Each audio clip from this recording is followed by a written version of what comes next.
जोहार हजारीबाग। मैं फैज अनवर, आप देख रहे हैं जोहार हजारीबाग। आज हजारीबाग के लिए बहुत खुशी की बात है। आपको बता दूं कि पिछले साल यूपीएससी में एक भी स्टूडेंट ने यूपीएससी नहीं निकाला था हजारीबाग से, लेकिन इस बार स्वाति ने पूरे हजारीबाग का नाम रोशन किया है। हम लोग के लिए तो बहुत गर्व की बात है और पूरे हजारीबाग के लिए गर्व की बात है।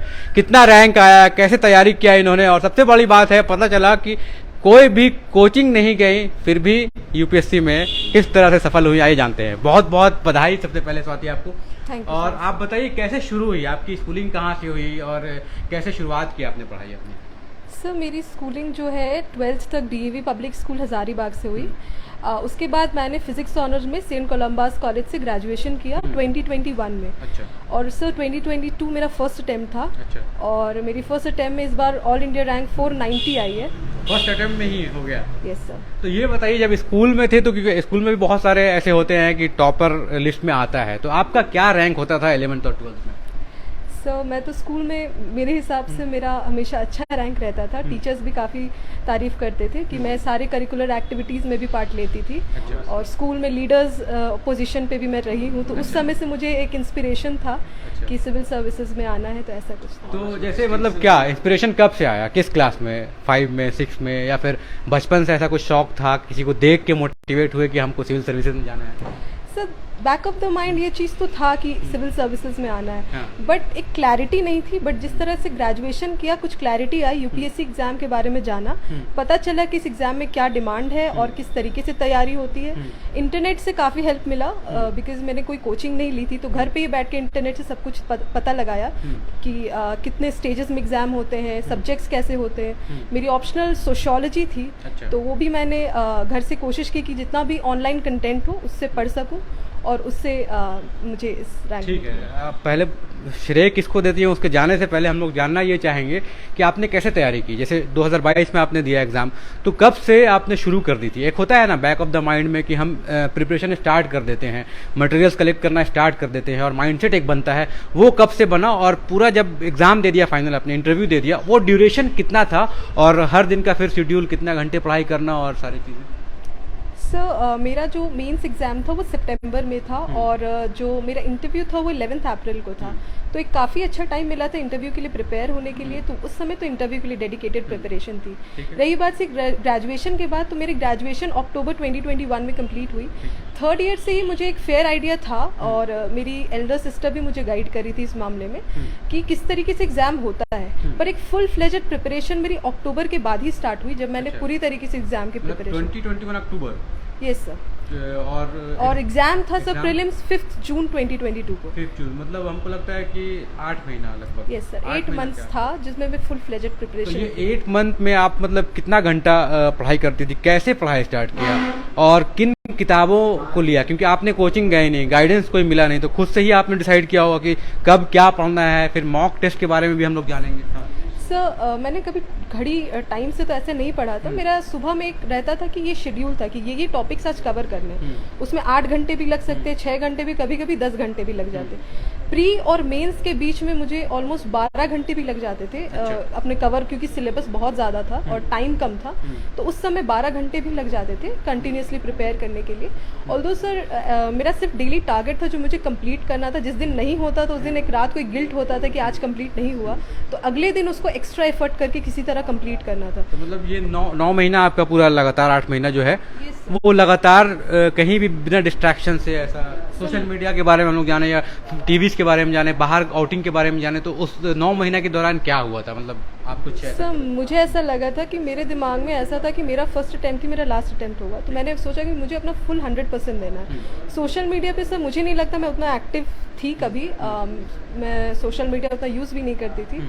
और रहा बात सर डिसिप्लिन, इस एग्ज़ाम में डिसिप्लिन बहुत ज़रूरी है और वो डिसिप्लिन सेल्फ डिसिप्लिन होना चाहिए। कोई एक्सटर्नल चीज़ आपको नहीं बोलना चाहिए कि आप ये कीजिए या अपना टाइम वेस्ट करें। आपको अंदर से एक रहना चाहिए कि मुझे आज अपना टारगेट कंप्लीट करना है, इररिस्पेक्टिव कोई भी सिचुएशन हो, कोई भी डिस्ट्रैक्शन हो। तो मुझे लगता है सर एक डिसिप्लिन होना बहुत ज़रूरी है इस एग्ज़ाम में। अच्छा, तो ये बताइए, जब आपने ये दे दिया, मतलब पीटी दे दिया और मेंस के लिए एग्जाम क्लियर हो गया, तो वो मॉक टेस्ट के बारे में हम लोग जानेंगे। वो क्या कहीं कोचिंग सेंटर से लिया था किसी से, या फिर ऑनलाइन ही इसी तरह से लिया था? सर मुझे एक्चुअली मॉक टेस्ट के बारे में ज़्यादा पता नहीं था, क्योंकि मेरा फर्स्ट अटैम्प्ट था। तो मैंने कुछ ऑनलाइन मॉक्स लिए, उसके बाद और पता लगाया तो मुझे पता चला कि दिल्ली में भी मॉक टेस्ट होते हैं। तो मैंने फरवरी में मैं दिल्ली के लिए निकल गई। मैं वहाँ 2 महीना रही और मैंने नियरली 10 ऑफलाइन मॉक्स दिए वहाँ पर इंटरव्यू के लिए।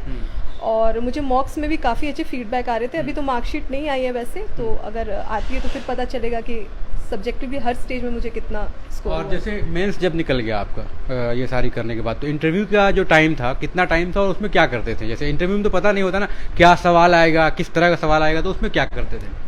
सर इंटरव्यू के लिए तो काफ़ी अच्छा समय मिला था मुझे, और लेकिन यही बात होती है कि इंटरव्यू का कोई क्वेश्चन पेपर या कोई सिलेबस नहीं होता है। और मैंने प्रिपेयर किया था, मेरे झारखंड स्टेट पे किया था, मेरे डिस्ट्रिक्ट पे किया था। मैं ओरिजिनली चतरा डिस्ट्रिक्ट से बिलोंग करती, तो उस पर किया था।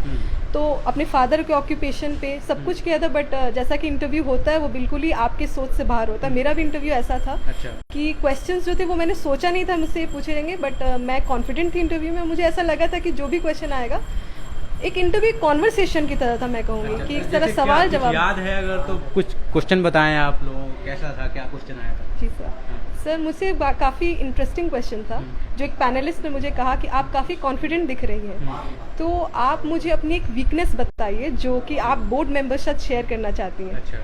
तो उसमें मैंने कहा था कि सर एक वीकनेस है कि मैं थोड़ी इमोशनल हूँ। जैसे मैं जब यहाँ आ रही थी ट्रैफिक में एक बच्चा था जो मुझसे जो पैसे के लिए भीख मांग रहा था, उससे मुझे ऐसा लगा कि मैं दे दूं, पर मुझे ऐसा लगता है कि मुझे और रैशनल अप्रोच लेना चाहिए था। कहीं मैं इस तरीके से भीख दे के किसी चाइल्ड रैकेट को तो नहीं बढ़ा रही हूँ। तो मुझे ऐसा लगता है सर मैं इमोशनल कंपोनेंट थोड़ा हैवी है मेरे डिसीजन मेकिंग में, पर मैं उस पर काम कर रही हूँ और मैं कोशिश करूँगी उस चीज़ को मैं बैलेंस कर सकूँ। तो मेरा ये जवाब था। तो और कोई क्वेश्चन जो याद आ रहा है आपको जो दर्शकों के साथ शेयर करना चाहेंगे? जी सर, और क्वेश्चंस चतरा पे थे, क्योंकि चतरा को कहा गया था हॉट बेड ऑफ नक्सलिज्म है। मेरा इंटरव्यू इंग्लिश मीडियम में था, तो उन्होंने वही कहा कि आपको अगर झारखंड का डेवलपमेंट कमिश्नर बना दिया जाए तो आप क्या नक्सलिज्म को कंट्रोल करने के लिए क्या अलग करेंगी। तो उसमें मेरा एक था जवाब कि नक्सलिज्म काफ़ी कॉम्प्लेक्स इशू है, तो मुझे लगता है एक multi pronged approach development, security, इन सबको मद्देनज़र रखते हुए लेना चाहिए। तो ये सारी चीज़ें मैंने कही थी। और सर क्वेश्चंस ये भी थे, कुछ ऐसा ऑफ बीट भी क्वेश्चन था, हम लोग जहाँ सुनते हैं कि कुछ ऐसा क्वेश्चन आता है जो आउट ऑफ द बॉक्स होता है, जो आपके कोर्स से नहीं होता है, ऐसा कुछ क्वेश्चन? नहीं सर, ऐसा कोई क्वेश्चन नहीं था। क्वेश्चन सब कुछ मेरे डैफ जो एक डिटेल एप्लीकेशन फॉर्म भराया जाता उसी पर था।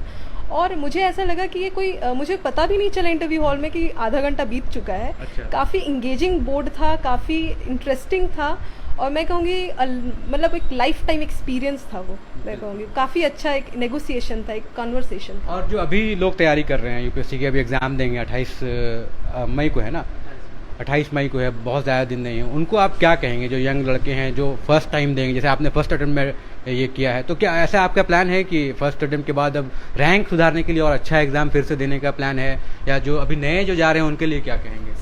सर एक्चुअली मुझे तो मेरी डिज़ायर्ड सर्विस शायद इस रैंक में नहीं मिलेगी, तो मैं प्रोबेबली दोबारा इस एग्ज़ाम को देने की कोशिश करूँगी। मतलब क्या दिमाग में आईपीएस है, आईएएस है, क्या है? सर मेरे दिमाग में इंडियन एडमिनिस्ट्रेटिव सर्विस है। अच्छा। जो मुझे मेरा डिज़ायर्ड सर्विस है। और जो भी एस्पिरेंट्स जो इस एग्ज़ाम की प्रिपरेशन कर रहे हैं और जो करना चाहते हैं, उनसे यही कहेंगे कि एग्ज़ाम का प्रिपरेशन करने का एक डिसीजन ही काफ़ी बड़ा होता है। अगर आप ये डिसीजन ले रहे हैं, इट मीन्स कि आपके पास वो है कैलिबर। दूसरी बात कि सबसे इम्पोर्टेंट चीज़ जो इस प्रिपरेशन में वो डिसिप्लिन। आपको डिस्ट्रैक्शंस होंगे, फैमिली इश्यूज होंगे, अराउंड बहुत कुछ होते रहेगा, पर उस बीच भी आपको डिसिप्लिन्ड रहना, आपको पता रहना है कि जो आपका दिन भर का एक प्लान्ड अप्रोच है आप उसको फॉलो करें, इररिस्पेक्टिव कि आपके बाहरी सराउंडिंग में क्या हो रहा है। तो मुझे लगता है एक डिसिप्लिन, एक अपने आप से ईमानदारी काफ़ी ज़रूरी है इस प्रिपरेशन में। बिल्कुल। तो देखिए यही स्वाति संदीप है और इनके पापा मम्मी हमारे साथ हैं जो बहुत खुश हैं। इन लोग तो खुश है ही। अब स्वाति को तो आईएएस निकालना है तो शायद फिर से देंगे, लेकिन आप बताइए सर कैसी खुशी है? हजारीबाग में पिछले साल एक भी लड़की ने नहीं निकाला था, किसी ने नहीं निकाला था, इस बार स्वाति ने ही निकाला है, तो कैसा लग रहा है अभी? क्या है? सर स्वाति के मेहनत पर हमें काफ़ी गर्व है। मैं जहाँ तक मेरी जानकारी मैं देख रहा हूँ कि इसके लिए होली दिवाली कुछ भी नहीं रहा। अच्छा। इसके लिए ना कोई फ्रेंड है तो इसके माँ बाप, पिताजी, भाई बहन है, इसके अलावा और कोई नहीं है। न पर्व है, न त्योहार है, न व्हाट्सएप है, न और कुछ है, न कुछ है, सिवाय इसकी दोस्ती किताब से। पढ़ाई। पढ़ाई से। और पढ़ाई अगर आपको कहे तो आपको आश्चर्य होगा, 24 घंटे में इसकी पढ़ाई 20 घंटे 18 घंटे की होती है पर डे। पर डे की पढ़ाई तो है। आप शुरू में क्या जब स्कूल में थी तो क्या आपको लगता था कि ये यूपीएससी जाएगी? आप लोगों का क्या ड्रीम मुझे था? एक घटना याद आ रहा है कि ये 10th जब डीएवी छोड़ी थी हाँ। तो इसके बहुत सारे अच्छे अच्छे दोस्त थे। एक दिन दोस्त लोगों को बुलाया, पार्टी घर पर चला हाँ। और बोला कि आज से सबकी दोस्ती खत्म। अच्छा। हाँ। हाँ। हमने कहा कितना अच्छा अच्छा, बिना दोस्त का तो हम लोग रह नहीं सकते। ये सबकी दोस्ती तोड़ दी। अच्छा। उसके बाद किताब से अपनी दोस्ती कर ली। अच्छा। और मतलब उसके ये बाद मतलब वो हाँ, ड्रीम पहले से हाँ, था। हाँ। हमें तो आश्चर्य लगा, ऐसा तो हम और लोगों को तो हम नहीं सुने, लेकिन हम इसका तो देखें कि अपनी दोस्ती को त्याग दी, किताब से दोस्ती की और फिर लगातार किताबों के साथ जुड़ी रही। बिल्कुल, दोस्त तो बहुत बन जाएंगे लेकिन यूपीएससी कभी कभी आता है, साल में एक बार आता है। माँ जी आप बताइए कैसा लग रहा है, आपका क्या सपोर्ट रहा और अभी क्या है? मतलब वो हमको तो बहुत अच्छा लग रहा है, बहुत ही खुशी हुई है कि मेरी बेटी इतना दूर तक पहुंची। और बेटी से हमें उम्मीद भी यही थी, क्योंकि वो काफ़ी लेबोरियस बचपन से रही है। अच्छा। और अपने स्कूल की टॉपर हमेशा रही है। वो सेंट कोलम्बस ऑनर्स में भी वो टॉपर रही है। अच्छा। वो शुरू से ही काफ़ी लेबोरियस है, काफ़ी मेहनती है। और वो अभी भी अपने रैंक से खुश नहीं है। वो प्रीलिम्स 28 को फिर से देगी और जब तक उसको आईएएस नहीं मिलेगा तब तक उसको कोई संतुष्टि नहीं है। बिल्कुल। तो आपका क्या सपना था कि बड़ी होके आईएएस में ही जाए? बिल्कुल बिल्कुल, हमें तो बहुत इससे उम्मीद था। रैंक इसका नहीं आया, पता नहीं क्यों, लेकिन हमको अभी भी संतुष्टि, जितना ये बच्चा लेबर करती है उतना इसको मिला नहीं। अच्छा। और इसलिए वो संतुष्ट भी नहीं है। वो हमसे आज रोई है आके कि मम्मी हम अच्छा रैंक नहीं ला सके, इसके लिए सॉरी। तो हम बोले कोई बात नहीं बेटा, अगले बार तुम जरूर करोगी और हमको उम्मीद है कि ये करेगी। बहुत ही लेबोरियस है बच्ची, बहुत सीधी, इसको दुनिया से कोई मतलब नहीं रहता।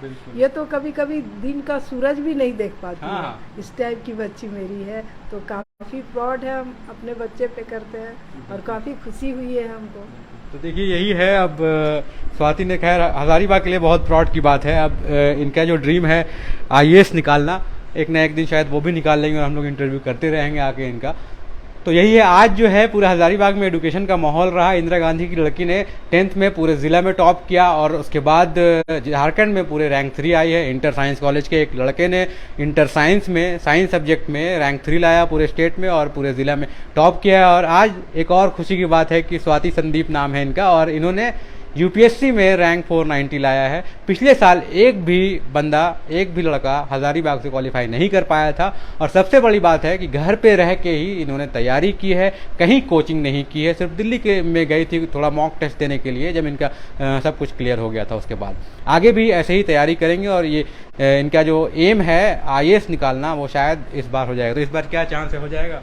कोशिश पूरी रहेगी। और तो मेहनत और ज्यादा कर रहे हैं, क्या इम्प्रूव करना चाह रहे हैं? पहले सीडीएस निकाल चुकी है। अच्छा हाँ, एक चीज़ और है, इसके पापा बता रहे हैं कि इसके पहले सीडीएस निकाल चुकी हैं। तो सीडीएस भी बहुत टफ एग्जाम होता है, हम लोग वो जानते हैं। ये सर, वो तो जस्ट आफ्टर मेरा ग्रेजुएशन बस हुआ था और मैंने सोचा था यूपीएससी सीडीएस लेता तो दे के देखते। मेरा कोई ऐसा गोल नहीं था, तो मैंने दिया और मुझे ऐसा लगा कि सीडीएस हो गया। उसके बाद एसएसबी कॉल था, बट वो मेरे प्रीलिम्स के डेट साथ मैच कर रहा था, तो मुझे वहाँ एक टफ डिसीजन लेना पड़ा। मैं तो वहाँ आपको पता चल गया होगा कि आप यूपीएससी भी निकाल सकती हैं आराम से। तो ये सब मैं प्रीलिम्स पे फोकस हो गई, मैं एसएसबी नहीं गई जा पाई। और यही था, सारी भी बहुत होगी क्योंकि रैंक अगर इम्प्रूव करना तो जो पहले और थे, मेहनत करना पड़ेगा। लेकिन मेहनत आप तो तो 20 घंटा आप पढ़ रहे हैं, पापा जैसा बता रहे हैं, आप कितना और पढ़ेंगे? नहीं सर, वो तो कभी कभी किसी दिन हो जाता था जिस दिन टारगेट नहीं होता था। अब मुझे ऐसा लगता है कि और सस्टेन्ड अप्रोच लेना होगा। जो तैयारी रख रखी है वो तो रहेगी, पर उस पर और वैल्यू एडिशन मुझे लगता है कि अभी करने की ज़रूरत है मेरे तरफ से। तो मुझे ऐसा लगता है कि अभी और एफर्ट्स हैं, अभी और मुकाम पाने हैं, तो अभी तो देखिए हमारे सामने आसमा और भी हैं। अभी कोई शेर था, याद नहीं आ रहा है अभी, कभी याद आएगा तो बता देंगे। तो यही थी हजारीबाग के लिए आज बहुत गर्व की बात है। हम लोग बात कर रहे थे हजारीबाग की स्वाति संदीप थे, जिन्होंने यूपीएससी निकाला और 490 रैंक लाया। बहुत बहुत धन्यवाद। जोहार हजारीबाग, आपको बहुत बहुत धन्यवाद। Thank you so much sir.